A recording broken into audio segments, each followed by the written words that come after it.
心も体も疲れ果てて免疫力が低下していたのだと思う。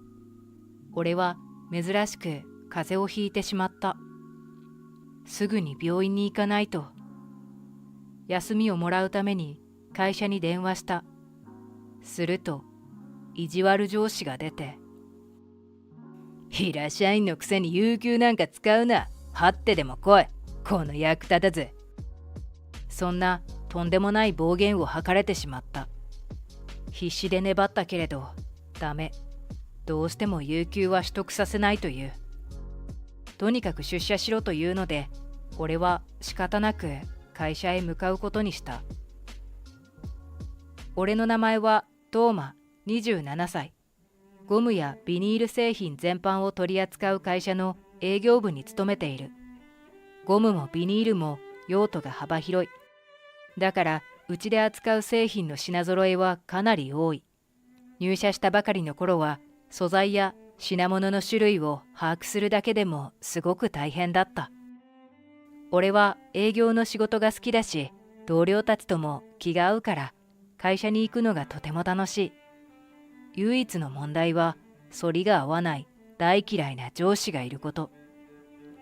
お前らベラベラ喋ってばかりいないで働け。暇なら外回りでもしてこい。明るく楽しい職場作りを目指す俺たちの天敵、それが相田部長だ。相田部長は典型的な意地悪上司で、営業部以外の社員からも嫌われていた。三白感も小太りな体型もダミ声も生理的に無理という女性社員は少なくない。今まで何度この人さえいなければいい会社なのにとため息をついたことだろう。本来上司というのは部下を取りまとめたり教えを導いたりする重要な存在だと思う。前向きなフィードバックや有益なアドバイスをくれる上司は部下から慕われるものだ。けれど相田部長は指導や助言なんてほとんどしない。見て盗めという古いタイプ。しかも部下を褒めて伸ばすことなんて絶対になくて、代わりに悪いところばかりあげつらう。お前は声が小さくて何を言っているのかわからん。そうやっておどおどしているから社の連中に入札で負けるんだ。少しは自覚しろ、この根性なしが。ここをこうすればもっと良くなるなどといったやんわりした励ましは一切ない。相手の悪い部分を徹底的に指摘して精神的に痛めつけるのが相田部長のやり方だった。それで潰れるならそこまで、ついてこられる部下だけついてこいという乱暴なスタンス。俺はそんな相田部長のやり方に納得がいかなくて、時々言い合いになることもあった。誰だって職場は明るくて楽しい方が嬉しいに決まっている。社員みんなで一丸となって前向きに働く方が業績もアップしやすいはずだ。だけど相田部長がやっているのはそれとは真逆の行為。生産性を大いに下げる行動。上司から些細なことで毎日のように怒られる環境では部下はみんな萎縮するだろう。こうした反抗的な思いが表情や態度に現れて、また部長から集中放火を浴びせられる。そんな一種の悪循環に陥っていて、俺は一体どうしたものかと頭を悩ませていた。嫌な上司と一口に言っても、そこには様々なタイプやバリエーションがある。例えば生まれつき意地悪な人は自分が意地悪をしていることに自覚がない。手柄を挙げた部下に対して素直に褒めずにたまたまだろなどと嫌味を言うのがこのタイプだ。単純に人を困らせたり悩ませたりするのが大好きというろくでもないタイプもいる。そんな上司にとって部下はおもちゃでしかない。過剰に反応しても喜ばせるだけだろう。強いストレスを抱えている上司もいる。彼らにとって部下はサンドバッグのようなもの。いつでも暴力を振るう機会を狙っているから、職場は自然とピリピリした雰囲気になる。俺にそんな話をしてくれたのは、同じ部署にいる横田という後輩の女子だった。相田部長はきっと相手より優位に立ちたい気持ちが強い人です。防衛本能がやたらと強いタイプ。部下への攻撃性の高さがその証拠ですよ。防衛本能と部下への攻撃性の高さがどう結びつくんだ？自分の立場を守りたいんです。だから若い芽を潰そうとする。相田部長のせいでキャリアアップの機会を不意にした先輩も何人かいるって聞きますよ。確かにその話なら俺も聞いたことがあった。うちには会社の援助で資格を取得する制度がある。だけど相田部長はどうしてもその制度を利用させてくれない。お願いしても、お前にはまだ早いとかなんとか理由をつけて却下される。あれも自分のポジションを守ろうという本能なのだとしたら、実に厄介なことだ。相田部長がいる限り、俺たちにはキャリアアップなんてできないのかもしれないと思った。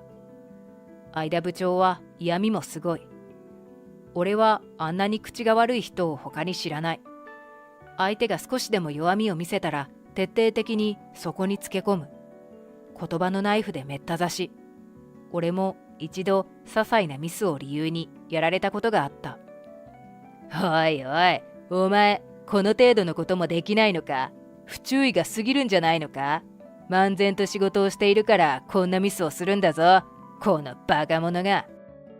書類に不備があったことについては謝ります。申し訳ありませんでした。今後は同じミスがないように努めます。後ほど訂正したものを再提出させてください。なんだそのふてくされた態度と言い方は。上司に対する口の利き方から教えてやらないといけないのか。さてはお前、まともな大学を出ていないな。当時は俺もまだまだ青かった。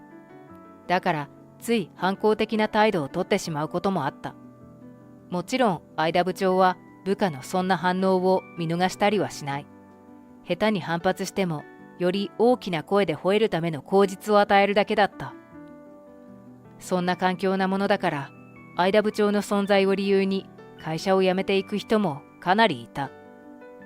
部長が誰かに対して怒鳴っているのを聞くだけで不愉快、そう嘆く人も少なくなかった。職場環境は大事だ。上司に怯えて萎縮していては本来のパフォーマンスを発揮できない。現状を憂えた俺は思い切って社長に対して労働環境の改善を求めることにした。社長に直訴するにあたって俺は入念に準備をした。日頃の相田部長の言動がいかに部下たちに悪影響を及ぼしているかを書類にまとめた。具体的な問題行動、これまでに受けた精神的な被害の程度、部長が原因の退職者の数、アポイントを取り何をどの順番で訴えるか決め、俺は満を持して社長室に乗り込んだ。するとそこにはなぜか誰よりもこの場にいてほしくない相田部長の姿があった。応接ソファーに腰掛け腕組みをしてニヤニヤ笑いながらこちらを見ている相田部長。こうするように頼まれていてね、と社長は何でもないことのように言った。部下が私に何か訴えてくるようなことがあったらすぐに自分に知らせてほしいと相田君から言われていたんだ。だから呼んだ。話したいことというのは何だね。はい、それはアポイントを取ったのは失敗だった。まさか相田部長に先手を打たれていたなんて。部長は部下が自分を飛び越えて社長に訴えを持ち込むのを警戒していたらしい。こうなったら仕方がない。俺は相田部長本人の前で社長に直訴することにした。社長、私たち営業部の社員は相田部長からたびたび嫌がらせを受けています。このままではまともに仕事ができません。待遇の改善を求めます。バカなこと。社長、お話しした通りでしょ。こいつらは甘いんですよ。働くことの厳しさを理解していない。上司からの愛の鞭を嫌がらせ呼ばわりするとは。何が愛の鞭ですか。暴言や暴力を正当化しないでください。あなたのせいで辞めた社員がどれくらいいるか分かっていますか。どうせ分からないんでしょ。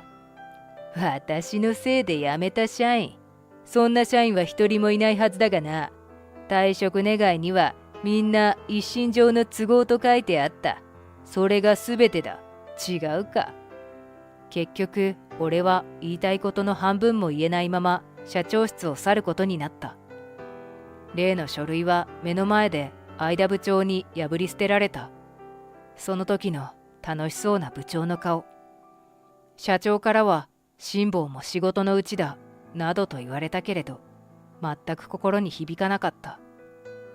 俺があえなく玉砕したことを話すと、同僚たちは一緒になって大いに嘆いてくれた。とりわけ強く共感してくれたのが横田だ。彼女はここ最近相田部長のせいでかなり嫌な思いをしているらしい。部長は私のことをいやらしい目で見てくるんです。それが嫌で嫌で。最悪だな。自分の部下をそんな目で見るなんて。失礼な言葉を浴びせられたこともあります。私が仕事でうまくいかないことがあってちょっとイライラしていたら、今日はそういう日なのかとか言って。最低だ。女性に対して。それは訴えていいレベルじゃないか。ですよね。だから私、仕事中は必ずスマホのボイスメモを起動するようにしたんです。次に何かあった時に証拠になりますからね。先輩もそうした方がいいですよ。確かに証拠を押さえておけば、いざという時に安心だ。俺は横田から教えてもらったボイスメモアプリをインストールした。社長への直訴に失敗した今、何でもいいからすがるものが欲しい俺だった。きっと心身の疲労がピークに達したのだと思う。我ながら珍しいことに俺は体調を崩してしまった。喉が痛いし熱もある。免疫力が落ちて風邪をひいたらしい。病院に行かないといけない。俺は会社に電話して休みを取ろうとした。ところが、この忙しいのに休ませてほしいだと。お前は仕事をなめているのか。電話に出た相田部長からそんなとんでもない暴言を吐かれてしまった。必死で粘ったけれどダメだった。どうしても有給休暇は取得させないという。いいからとにかく出社しろというので、俺は仕方なく会社へ向かうことにした。フラフラの状態で出勤した俺を捕まえて、相田部長はこれでもかと怒鳴ってきた。やっと来たか。このクソ忙しいのに周りの足を引っ張りやがって。平社員の分際で有給なんか使うな。わかったか。わかったら返事をしろ。わかりました。するとそんな俺たちの前に横田がやってきた。どう見ても怒っている。すごい目つきで相田部長を睨んでいる。フラフラの俺を抱えるように支えて、横田はこんなの異常ですと言った。部長は法律に違反していると思います。会社側は社員に有給休暇を取得させる義務があるはずです。こんな状態の東間先輩を休ませないなんてありえません。確かにそうだ。でもなあ横田、会社側には時期変更権ってものがあるんだよ。繁忙期なんかのやむを得ない事情があるときは、社員からの申請を断って有給休暇の取得時期をずらせるんだよ。残念だったな。でも東間先輩は病気なんですよ。こんなに具合が悪そうなのに。だからどうした。病気くらい気合で治せ。気合で。いいか、何度でも言ってやる。平社員のくせに有給を使うなんて10年早いんだよ。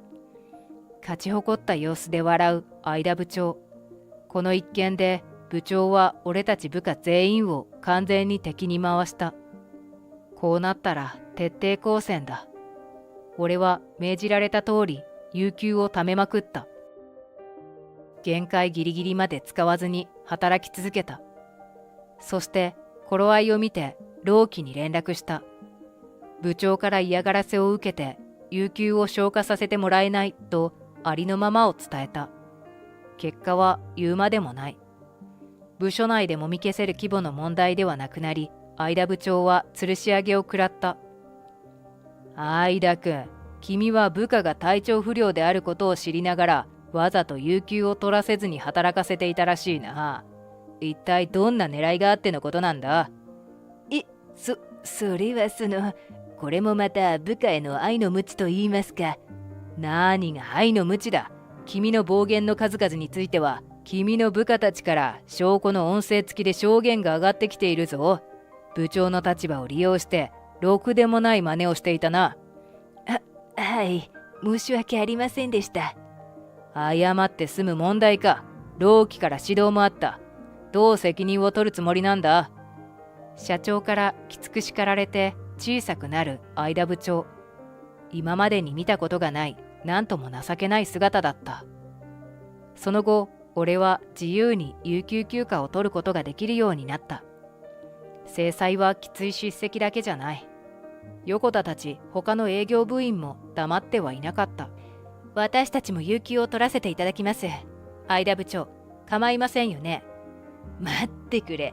みんな一斉に取るつもりなのか？そんなこと許可できるわけないじゃないか。部署に誰もいなくなったら誰が仕事を回すと言うんだ。あなたがいるじゃありませんか。優秀な部長ならそれくらいのことはできますよね。ダメだとおっしゃるのなら、私たち暴言や嫌がらせの証拠を持って労基や警察署に駆け込むことになります。そんな、いや、わかったから労基も警察もやめてくれ。こうして相田部長は一人で部下全員分の業務を処理することになった。他の部署の同僚から聞いた話だけれど、相田部長は無我夢中で働いていたらしい。もしかしたら部下を苦しめていたことに対する反省の念があったのかもしれない。ずらせる仕事は後日にずらして、打ち合わせをして書類を作って資料を集めて、十数名分の仕事を一人でこなすのだから。さすがの相田部長にもミスはあったらしい。クライアントとの約束の時間に遅れたり、会議でうとうとしてしまったりもしたという。当然、そんな失敗のたびに相田部長はクライアントから叱られた。何度も頭を下げた。休暇を終えた俺たち部下が揃って出勤した時には、部長のプライドはズタズタだった。目の下にはひどいクマ。挨拶を返す余裕もなくて、すぐにでも横になりたいという様子。